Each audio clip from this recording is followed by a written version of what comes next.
Good evening. It is the 3rd of September. Thursday the 3rd. How often is that? More often than you think, at least 1 out of 7 times. Okay, today, got another diamond box because I've got to layer the palettes by height. So each layer is level so that they don't tilt and collapse and topple. Yes, I learned that lesson the hard way. Even though I've been working in retail for 20 years. And you see that on pallets when they come in. They're shrink wrapped, but they're also staggered. So, but it's a big diamond box, as you've seen before, but this is full of oversized books that I have lying around every package. There's some smaller stuff in here, but by and large, they're mostly large books. And one of the biggest is this lovely, amazing thing, the Someday Funnies. Abrams published this, I think about 10 years ago. There it is, autographed by the editor. What this was in the 60s. In print at last, 129 original comic strips about the 1960s, written and drawn in the 1970s, a kaleidoscope view of the turbulent decade by 169 contributors from 15 countries. This got forgotten until the Comics Journal rediscovered it, did an article on it, and then it got going. Now, what's interesting about this, aside, is you have, yes, these amazing creators. For example, Lucky Luke by Morris, right? And it's translated, so he wrote it in regular. So it's Lucky Luke talking about the 1960s and the 1970s. But he had, the editor had the artist leave blank panels in the strip to be filled in later. I don't know what these, read the book, you'll see it. But anyway, Jasper Saldino. Yeah, he's right. He's on a letter. Let's go flip something here. Oh, here we go. Text by Frank Zappa, art by Cal Schenkel. The curve, excuse me, comes up. Right? Then there's I see Stan Mack and Andy Pointer. So these were lying around undiscovered for, gosh, almost 50 years. 40 plus years. I'd say 40 years.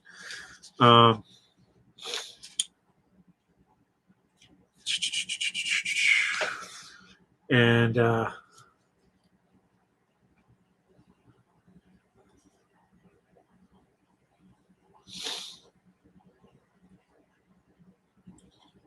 oh, here's the presentation dummy. That's what it's supposed to look like back in the 70s. Michel Choquette. Introduction by Robert Greenfield and forward by Yeet Herb. That's how I pronounce it. Oh, here we go. 2011.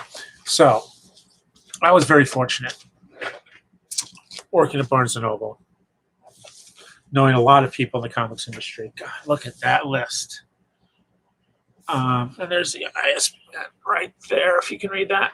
And I was invited to a presentation at the Abrams offices. I think it was a party for, their fall schedule. This might have been during New York Comic Con. We usually did that. So anyway, he did a slideshow, talked about him, what he's been doing. He had also worked at National Geographic, National Lampoon for a while, among other things. Crazy, amazing book.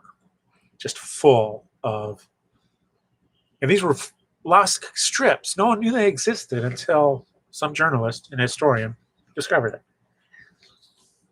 So, if you like underground comics, if you like even mainstream comics, but of the 70s, Hall of Famers, get that book. I don't know what it costs now. Back then it cost probably, I want to say $50, $55. Not bad. The story behind it alone is great. But the comics in there are interesting. And they're all commenting about the 70s. So they're all pretty much editorial cartoons, but done by comic strip people. Next. Oops. I guess this is, well, that should have been the back. Normally that's the back. This would have been inserted in the back to sell the book. And then what you got, I'm just going to take it out. I think I might have damaged this a little. I might have fallen apart because of the glue on the cover. But I'll show you what these, no, it's, yeah, it's kind of stuck to the cover because of the way the cover gloss is. Okay, I'm just going to leave that there. But what you have here is basically a giant wall chart. I guess that folds out, and then a timeline below. This was $45 back in the day. Entertainment. Universe Publishing, which is part of Rizzoli, published it. And what's even cooler online, I don't know if Marvel still has access to it. I don't know if they promote it. But I remember, God, it's at least 10 years ago. On their website, they had an online version of the Marvel Handbook to the Marvel Universe. And what was cool, and they still have that. What was cool is you could then go into, if you clicked on a character, it would take you to a cloud. Whatever character you clicked on, that would be the center, and rotating around that would be all the links. So usually Spider-Man is what you start with. So immediately I got the Green Goblin, Mary Watson Parker, all those characters. And then what I would like to do, usually at a Mac store, to test out how powerful the processor was, I would just start clicking and clicking and clicking links to see how big can I get this cloud? What crazy could I get to a dead end where the character only appeared in like one issue? Fought the X-Men once and that was it. And how big could I get that cloud before the processor crashed? Which was fun. And it was eventually, you know, you're getting there when the thing stops rotating because it's 3D. And somehow, I don't know how I got it. This was, again, years and years ago. I actually was able to link the 616 Marvel Universe, the ones we all know and love from the comics, Fantastic Four, Spider-Man,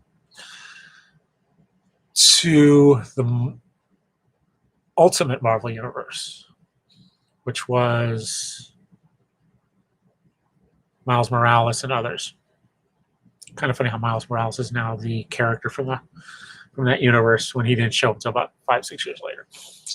I don't have 100 issues later. But I found some connection, even though they had never officially crossed over at that point. So, but you could go into multiple universes. Fantastic Four was great for that. Anyway, that I hope is still out there. It's kind of cool. That was just a fun little game I played with it. And each major group, family, had their own little corner of the sphere. So you'd have an X-Men section up here and a Spider-Man section down here. And next, okay, we got two piles here, it looks like. I don't know how I'm going to do this. Let's go to the small pile. First, yes, the small pile. Oswald the Lucky Rabbit, The Search for Lost Disney Cartoons, another great story. This is Disney Enterprises, $40 book. One of Walt Disney's original creations. People say it started with a mouse. No, it started with a little girl and a cartoon cat. The Alice comedies. Live action Alice in a cartoon universe. Yeah, kind of like Mary Poppins jumping into the drawing, right? So this was his second big success, Oswald the Lucky Rabbit. Universal owned it. And to get the rights back, they traded Fox wanted a sportscaster that worked for Disney, so they traded his contract for the rights to Oswald. Everybody was happy. 2006 is when they got the rights back. Since then, he's appeared in a few things. There's a wonderful video game out there, 3D immersive video game, where Oswald's one of the heroes. I don't think they've worked him too much into the cartoons or any of the other Disney things, but Disney owns them now. Those nice little things. I don't know if Disney ever got the rights back to Um, the early film soundtracks. I think When You Wish Upon a Star is still owned by RCA or whoever owns them. I don't know. Next, we have Fantasy Sports #2, The Bandit of Barrel Bay from Nobrow. They do beautiful, beautiful book design. Great stories, too. Here's a copy. Look at all that action. $20. We have a very skinny book called The Brewmaster's Castle. Matt Dembicki and Andrew Cohen. I discovered these guys, I think, at SPX, 15 years ago. It's a $5 book. And this is Christian Hoyok House Museum, Columbia Historic Society, and RustyCans.com. Brewer, built a mansion. Oh, there, they signed it for me. Oh, nice. There. And again, DC is just filled with buildings like this. A lot of their Romanesque stuff has just never been destroyed. Would not surprise me if that is now that's 20th and New Hampshire. It's open to the public, so I guess it wasn't turned into a embassy like so many other of those mansions on Massachusetts Avenue Estates. What do we got here? FedEx symbol. See the arrow? Yeah, that's a little advertisement. What we have in here? We have, yes, Bobby Timoney. I don't know what I paid for that, but boy, that's a nice Joker. He's got a great style. He's sort of cartoony at times. Check out his work. He's a great draftsman. We have Super Sons #1, cover B, signed by Tomasi, I think. Yeah.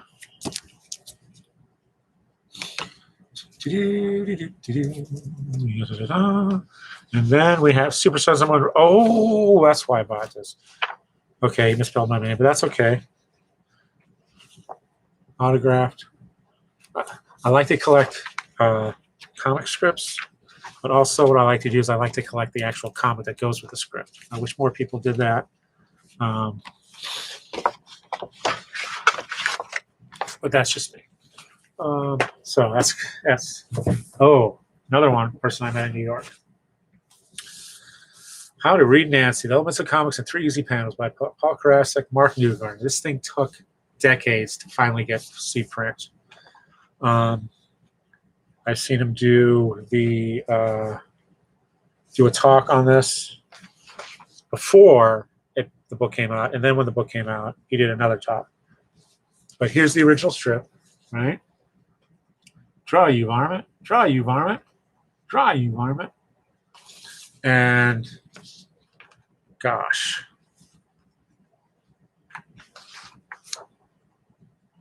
"44 different analyses of how this one strip from August 8th, 1959, how it works in so many different ways. Performance, right? This is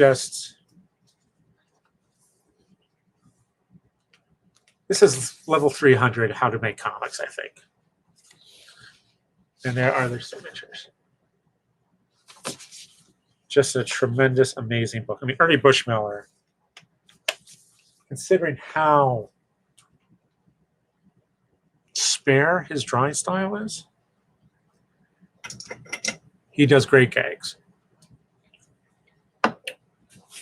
Here we have The International Book of Comics by Dennis Gifford. Spent $15 on this. I love covers like this. They don't do that too much anymore, but good stuff. 125 color. This was 1984.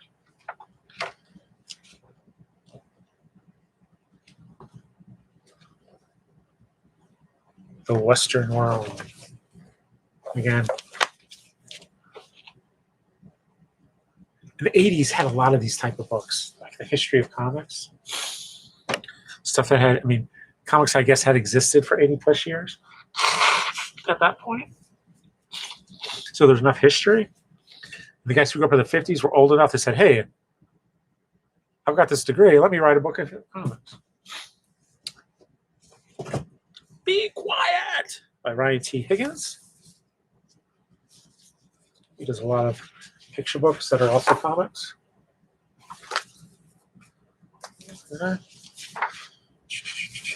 Yep. Sign and sketch, self-portrait. I love it when I asked him to do self-portraits. Ooh. This is also one of those crazy things. I never thought that it would exist or that I'd find it. Cartooning the Landscape by Chip Sullivan. Story behind this, I was at Book Expo, and then later, the next day, BookCon, which was kind of depressing. But anyway, this is University of Virginia Press, right? And at Book Expo, I would wander every booth, every aisle. Used to take me days. This one, I think, this show took me a day. That's how sad it was. It's become. I hope it improves. I really do, because the show could be better. There needs to be a Comic-Con version for book lovers.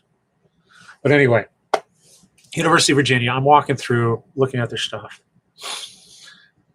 And I discovered this book, Cartooning the Landscape. Chip Sullivan, one of the singular talents in landscape design, collects and expands on his popular comic strips from Landscape Architecture magazine, ingeniously illustrating great concepts and milestones in the creation of our landscapes. So this is a cartoon history and guide to landscape architecture. And the sales rep was nice enough to say, hey, you know, the last day they're closing up the booth, say, hey, you want this book? Yeah. So let's see if I can find it. Yeah, Hadrian's Villa, one of the earliest versions of an amusement park. The Elysian Fields at Hadrian's Villa are built of an underground system of cryptoportici tunnels. The systematic landscape is built on a high ground above the villa complex, was specifically designed for the enactment of an ancient Eleusinian mysteries. Participants would enter by crossing the symbolic river Styx, the Blues Grotto, descending from the light into the darkness of the underworld. On this journey, they would endure fear and the loss of hope, experiencing death and rebirth, re-emerging from the light of the Elysian Park. Not much different than Disneyland, right? You want an immersive experience? There you go. And I mean, one of those wonderful discoveries. Oh, here's a nicely designed book. Another Chip Kid classic. Only What's Necessary. Charles M. Schultz and the Art of Peanuts. Chip Kid, Jeff Spear. Jeff Spear, of course, being the photographer he works with. But also, this is all from Abrams. And this is just Peanuts ephemera, really. Emotional material. Advertising material like Ford Falcon.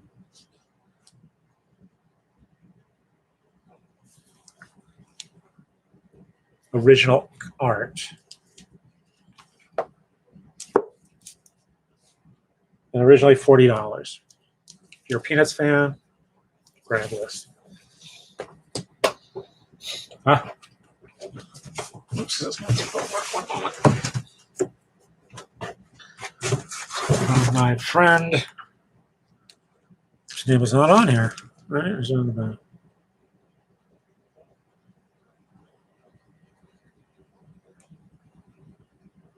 But anyway, this is, gosh, at least 3 years ago. The Unquotable Trump, drawn and quarterly, done in a retro treasury edition. $20 American. Robert Sikoriak, yes.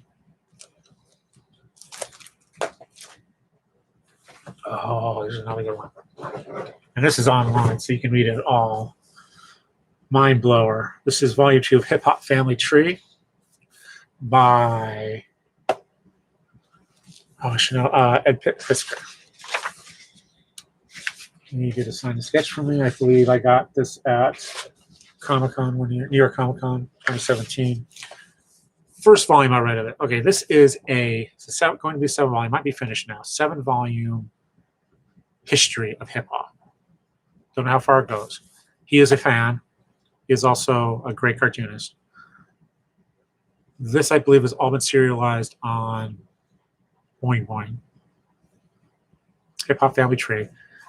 Done in the retro treasure style. He's done other books. He's done Marvel X-Men stuff that is also just this retro and amazing. First book I read about the early history of hip hop blew me away. It's not stuff I didn't know. So if you have a music fan, if you have a hip hop fan, pick that up. Halfway done, folks. We're doing our time. Okay. Now, this is the tiniest thing in here because I had a little stack and space to put it. So, this is the Tintin Rackham's Treasure. These are little $8.99 paperbacks. Available through Little Brown. Do they number them? No. But that's okay. Right underneath that, we have this academic book called The Language of Comics Word, which I think this is a duplicate I have, which is fine. It happens. Yeah.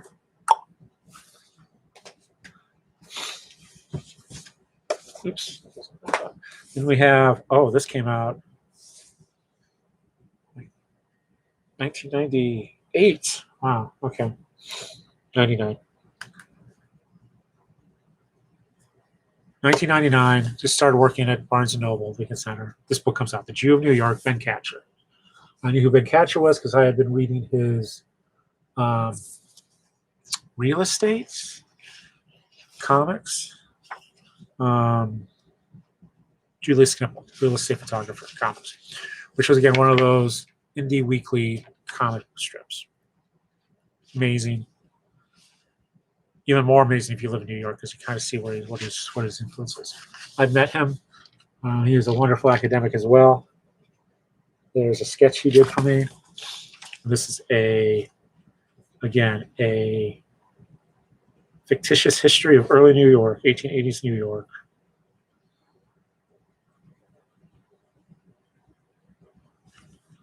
Yes, I think so.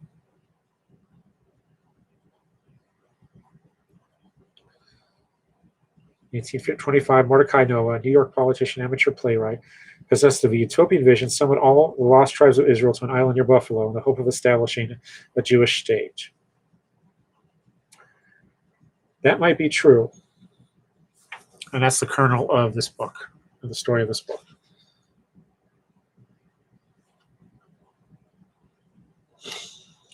But the Library of Congress categorizes his own graphic novel, but still, Ben Catcher is a wonderful, wonderful comics creator. Me, Jane, Patrick McDonnell, book biography of Jane Goodall. One of those amazing scientists from the 20th century. And still living.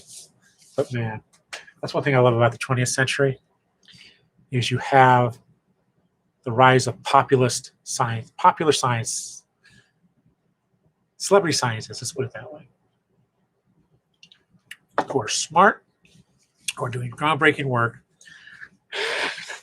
and who can explain it to the general public. Jacques Cousteau, Jane Goodall, Carl Sagan, right? And God bless them all, because they help us explain stuff that is just amazing. And here we have Landscapes of Mars Visual Tour, Springer Verlag, which used to catalog their files at Barnes & Noble, 20,000 titles a week. These are stereograms, so you need a special, you need special glasses to read them, but wow. I think there's some note in the back, but even if that isn't 3D, it looks pretty close. What is this? Yeah, Thomas Monaris. False color mosaic. Even without the glasses. Glasses are in back, but even then, you can still pretty much decode the image. Talked about Nobrow earlier. This is Lowbrow #1 in the anthology magazines. Retail for $25. This is number 20,068 of 3,000 edition. Wow, this is just what I opened up to. Deep hidden message, hidden image in there, stuff like that. So, ooh. Speaking of that previous images hidden in images, where's Dogmatics? Orion Books, who used to have the license. Beautiful crowd scenes. Ooh, there's another master of the form.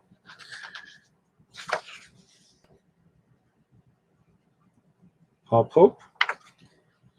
And this is called Giant THB. You see the style.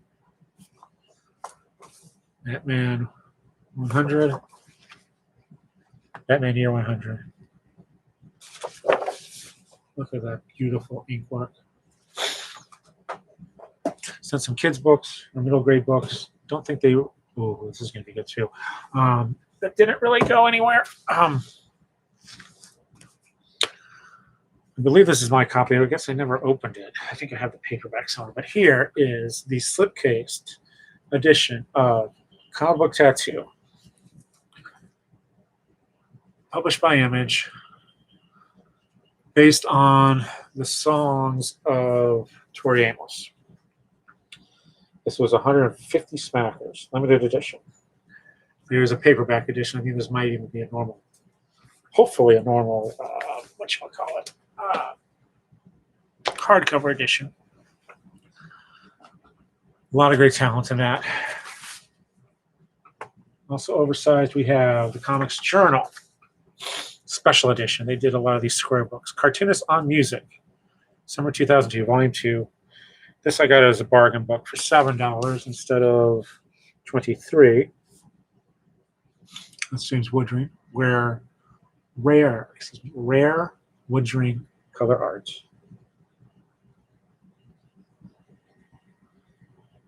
Bill Blackburn, Tom Devlin, Robert Fiore, Paul Gravett, Bill Griffith, Gary Groff, Timothy Kreider, Don Phelps, and Ursa Prego.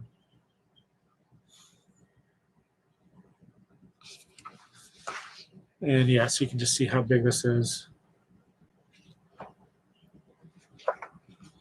But the nice thing about this format is it allows you to do these super amazing illustrations in color on good paper. Okay. Getting near the bottom here. Another Comic Journal Library, Drawing the Line.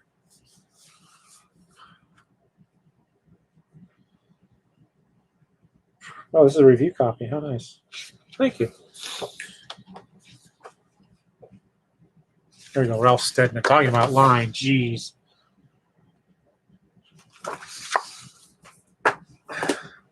And then we have Tintin Calendar 2012.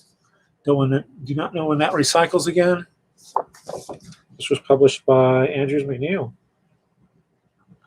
Oh, because it was published by Universe. And I must say, I don't think they're originally drawn in the scale, but they work so well even when they're. And that's just because of the, I think, the style, the clear line style.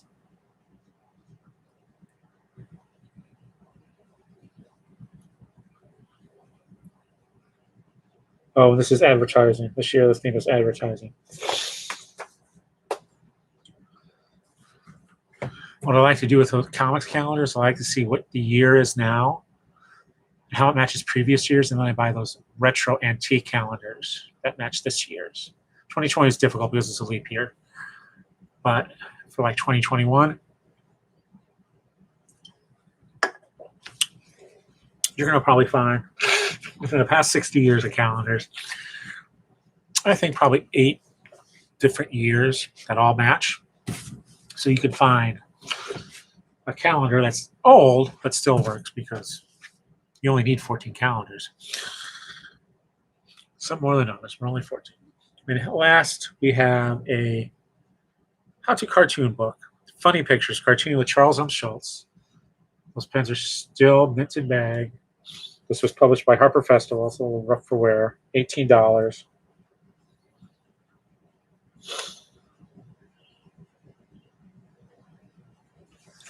And what you do, and again, this is a tipped in home binding, but I don't know if the introduction is, yeah. So it's one-sided.